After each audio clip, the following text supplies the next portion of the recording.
Imagine standing on the southern plains of Mesopotamia 6,000 years ago. No cities, no kingdoms, no walls rising above the horizon, only rivers wandering through vast marshlands, small farming villages scattered across the floodplains, and endless reeds bending beneath the wind. Nothing here suggests that history is about to change. Yet beneath this quiet landscape, something extraordinary is beginning. Not an empire, not a conquest, but an idea, one that would transform humanity's relationship with the land forever. Around 4000 BCE, small settlements along the Euphrates began to grow. The fertile soil produced more grain than a single village could consume. Season after season, irrigation canals expanded across the plain, bringing life to fields that had once depended entirely on the river's unpredictable floods. Food created surplus. Surplus attracted craftsmen. Craftsmen attracted merchants. Merchants attracted laborers. And labor required organization. Slowly, the villages merged into something the world had never seen before, a city. By 3500 BCE, Uruk had become unlike any settlement on Earth. It covered hundreds of hectares. Its population may have reached 40,000 to 50,000 people, making it the largest city humanity had ever built. For the first time, thousands of strangers shared the same streets, the same temples, and the same future. Uruk did not grow because of kings. It grew because people learned to organize on a scale never attempted before. The city became a living machine. Canals carried water across the plain. Fields surrounded the city like a sea of grain. Temples coordinated labor.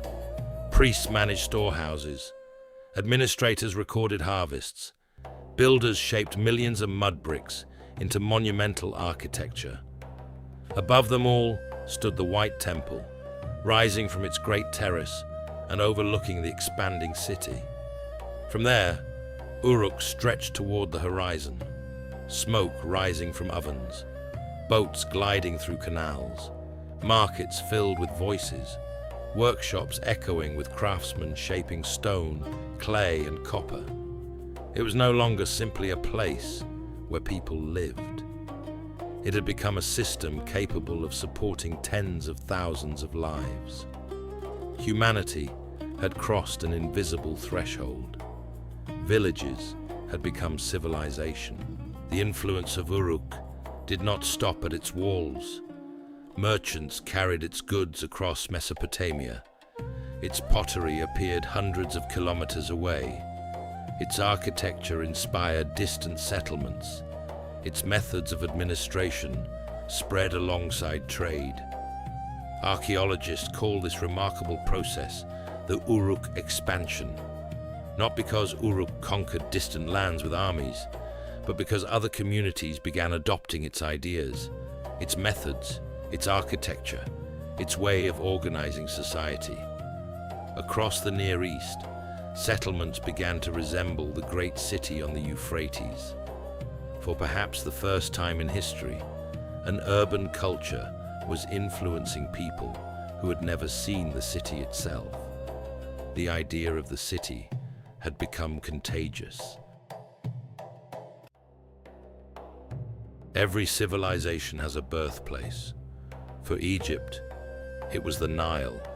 For Greece, the shores of the Aegean. But long before either reached the height of their power, a city rose between the rivers of Mesopotamia. Its people could not have known what they were creating. They were building homes, digging canals, raising temples, solving the practical problems of everyday life. Yet together, they achieved something unprecedented.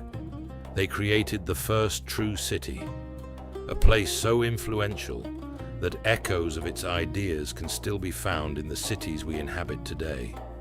The story of civilization did not begin with an empire. It began with a city, and that city was Uruk. But every great city eventually produces great rulers, and among the men who would one day govern its walls, one name would outlive them all: Gilgamesh.